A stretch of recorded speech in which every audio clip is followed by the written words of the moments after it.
Bonjour Sylvie Etiève, Bonjour Vincent bienvenue Lilly. sur le plateau, on est ravis de Merci. vous avoir. Bientôt les examens de fin d'année, brevet des collèges baccalauréat, une deuxième année pas comme les autres en fait pour les élèves puisque ces périodes de confinement ont été compliquées. Mm. Vous le constatez vous au quotidien? Effectivement, oui, on voit que les ados, les enfants, les parents, et dans mon métier de thérapeute familial conjugal, surtout les couples, ne vont pas très bien en ce moment. Mais effectivement, par rapport à la période scolaire, je suis d'accord, c'est une période de fin d'année un peu détricotée. Et là, on essaie de rattraper la maille et de tirer sur le fil pour quand même aborder ces examens de fin d'année, notamment le bac, qui est quand même un petit peu particulier, encore une fois cette année, pour bien le passer. Ouais, il y a besoin d'une motivation bien spécifique parce qu'il y a des épreuves bien spécifiques, en particulier le grand oral, le fameux grand oral. C'est ça. Et ça, ils auront besoin d'une préparation bien spécifique. Voilà, il devait avoir lieu pour la première fois l'année dernière, n'a pas eu lieu. Donc cette année, les élèves de terminale vont plancher, je dirais, sur ce grand oral, qui est en fait une épreuve où ils doivent montrer qu'ils sont capables de prendre la parole. Alors pas en public parce qu'il n'y a que 2 membres dans le jury, mais c'est un peu ça comme ça quand même, qu'on est capable de parler sur un sujet que l'on connaît. Donc les élèves ont préparé 2 thématiques. Le jury va en choisir une des deux. Pendant 5 minutes, déjà il aura 20 minutes de préparation, l'élève, où il pourra se rafraîchir un petit peu la mémoire de ses notes. Et devant le jury, pendant 5 minutes, il va exposer son thème, debout, puis assis, il va discuter Oui, il avec y le aura des jury. questions, Voilà, il y aura des ça, questions et il y aura une dernière 5 minutes où il va parler de son projet d'orientation, de vie professionnelle, etc. Et ça, c'est assez nouveau parce que ça s'éloigne un petit peu de l'élève, quoi. Donc, pour préparer ce grand oral, il y a quand même certains conseils que l'on peut donner notamment quand il va venir à l'oral, le jeune, il ne faut pas qu'il récite. Il faut vraiment qu'il maîtrise son sujet, qu'il soit capable de changer un mot pour un autre. Donc, il est bien préparé en amont, Répéter même parfois répéter, avec son voilà, que entourage. son Ouais. contenu soit maîtrisé sur le bout des doigts. Euh, Quand il va prendre ces quelques notes, ce qui est assez important aussi dans sa préparation, c'est que néanmoins il maîtrise sa première phrase et la dernière phrase. Toujours. Voilà, c'est toujours très Quelques pratique. règles à connaître. Voilà, Ouais. qui connaissent bien ses transitions, son plan, etc. Et ça, il peut le réécrire sur sa feuille. Alors, il ne pourra pas garder ses notes. Je crois que c'est le jury qui garde les notes, mais qu'il est bien à jour tout ça, parce qu'en fait, c'est vrai qu'un oral qui se termine un peu en queue de poisson, c'est jamais très bien quand on dit, ah ben voilà, j'ai fini. Voilà. Donc voilà, qui l'entame bien et qui termine bien. Un grand problème dans ces moments-là, c'est la gestion du stress, bien évidemment. Donc, ce qu'on peut donner comme conseil, c'est d'apprendre à gérer sa respiration. Les jeunes peuvent se caler sur des exercices qu'on trouve en ligne autour de la cohérence cardiaque ou des exercices de respiration où on respire sur 5 temps ou 4 temps, peu importe, et on inspire sur le même nombre de temps.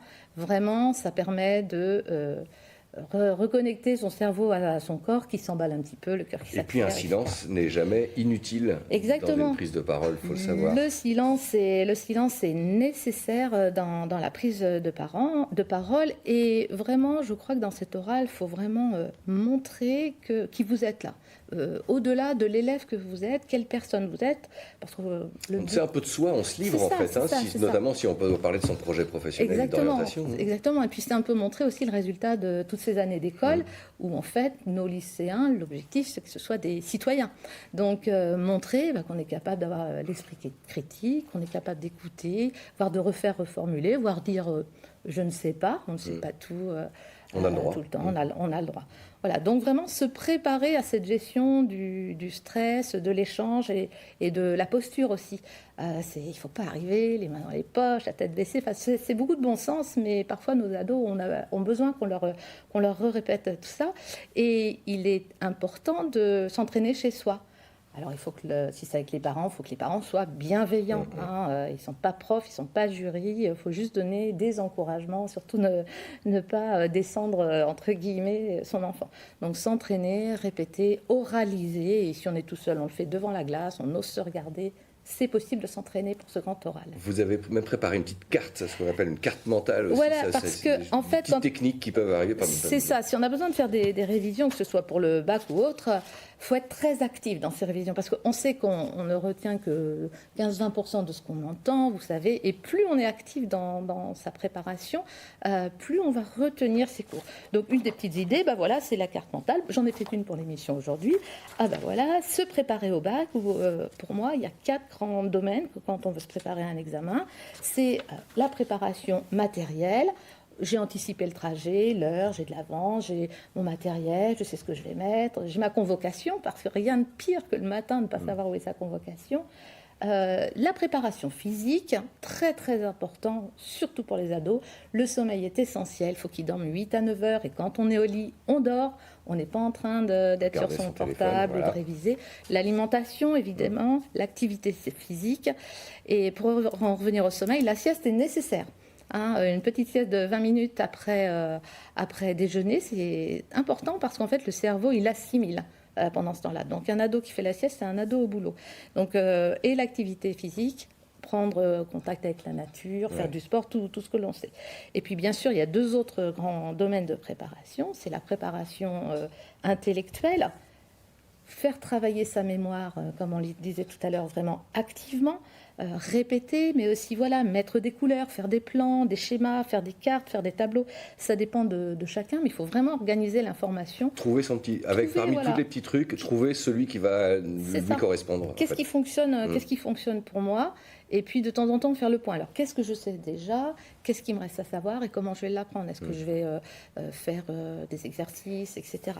Et la dernière préparation, vite fait, c'est la préparation mentale, ce qu'on disait, gérer son stress, échanger avec des amis, parce que quand même les ados, leur deuxième famille, c'est les copains. Ils peuvent se retrouver maintenant un petit peu. Se retrouver, ou de toute façon, ils se retrouvent tout le temps. Et puis si les réseaux sociaux sont plutôt néfastes, pendant ce temps-là, on s'en éloigne un petit peu et on fait attention à quelque chose qui gagne beaucoup, mais pas que les ados, c'est le fait de procrastiner. C'est-à-dire qu'on commence à quelque chose et hop, on est aspiré par pas forcément des choses inintéressantes, mais et comme le fil est toujours... Le cerveau, il se disperse et c'est pas forcément le cerveau se disperse et c'est vraiment pas... Et apprendre peut-être à relativiser aussi. C'est-à-dire que c'est un moment important de leur vie. Des oraux, ils en auront d'autres.